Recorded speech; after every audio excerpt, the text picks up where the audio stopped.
भारत का पुराना संसद भवन अब संविधान भवन के नाम से जाना जाएगा। लेकिन क्या आपको पता है कि इसी संसद भवन में भगत सिंह ने बम फेंककर अंग्रेजों के कानों तक अपनी आवाज पहुंचाई थी कि देश की आजादी का रण संग्राम शुरू हो चुका है।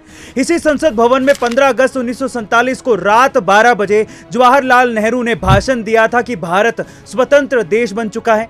यह वही संसद भवन है जिसमें लाल बहादुर शास्त्री जी ने देश की जनता को एक दिन का उपवास रखने को कहा था। इसी संसद भवन में तत्कालीन प्रधानमंत्री इंदिरा गांधी ने यह घोषणा की थी कि भारत पाक युद्ध में पाकिस्तान के 93,000 सैनिकों ने भारत के सामने घुटने टेक दिए हैं। और इसी संसद भवन में अटल बिहारी वाजपेयी जी ने अपना बहुचर्चित भाषण दिया था, जिसमें उन्होंने कहा था कि सरकारें आएंगी जाएंगी, पार्टियां बनेगी बिगड़ेंगी, मगर ये देश रहना चाहिए।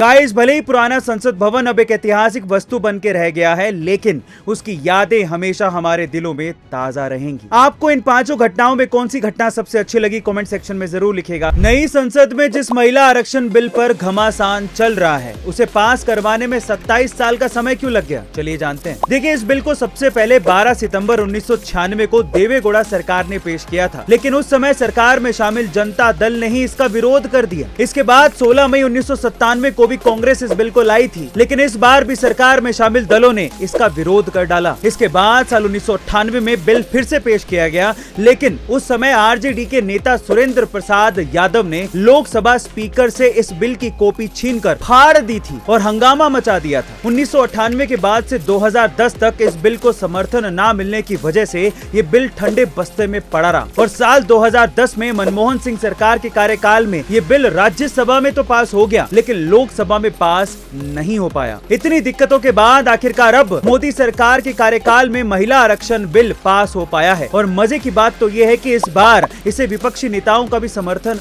मिला है। इसीलिए कहते हैं कि मोदी है तो मुमकिन है। गाइस, ये तो आप जानते ही हैं कि आजकल की पुलिस बहुत ज्यादा हाईटेक हो चुकी है। वो पुराने जमाने आजकल नहीं रहे जब किसी गब्बर को पकड़ने के लिए पुलिस को घोड़ों पे बैठ के जाना पड़ता था।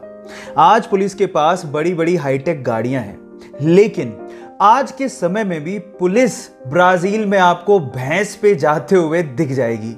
जी, आप ठीक सुन रहे हैं, उनका साधन एक भैंस है। कितनी अजीब लगती होगी ना, लेकिन उसके पीछे का भी एक रीजन है। जब वहां की पुलिस को अमेज़न के जंगलों में जाना होता है तो भैंस से अच्छा कोई साधन ही नहीं है, क्योंकि भैंस इतनी आसानी से फिसलती नहीं है। हालांकि थोड़ा ऑकवर्ड है, लेकिन यही सबसे अप्रोप्रिएट है। ये फैक्ट जान के आपको कैसा लगा, चैट सेक्शन में लिखना मत भूलिएगा। 2016 में ऑस्ट्रेलिया से मार्क नाम का एक लड़का अपने पिता को लेके जैसे ही हिंद महासागर में मछली पकड़ने के लिए पहुंचा तो कुछ दूरी पर उन्हें पिंक कलर की बॉल नुमा एक बहुत बड़ी सी चीज दिखाई दी। शुरू में तो उन्हें लगा कि शायद कोई नाव पलट गई है, लेकिन थोड़ा पास गए तो समझ में आया ये नाव तो नहीं है, लेकिन बहुत अजीब सी चीज थी।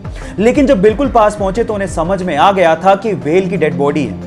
अगर आपको इन फ्यूचर कुछ ऐसा दिखे तो तुरंत उसे दूर भाग जाइए, नहीं तो आपकी जान भी जा सकती है। होता कुछ यूं है कि व्हेल के मरने के बाद उसके अंदर के बैक्टीरिया गैस प्रोड्यूस करने लगते हैं। अब चमड़ी मोटी होने की वजह से वो गैस बाहर नहीं निकल पाती और प्रेशर बढ़ने की वजह से वो फट पड़ती है। अब अगर ऐसा कुछ दिखे इन फ्यूचर तो सावधान जरूर रहिएगा।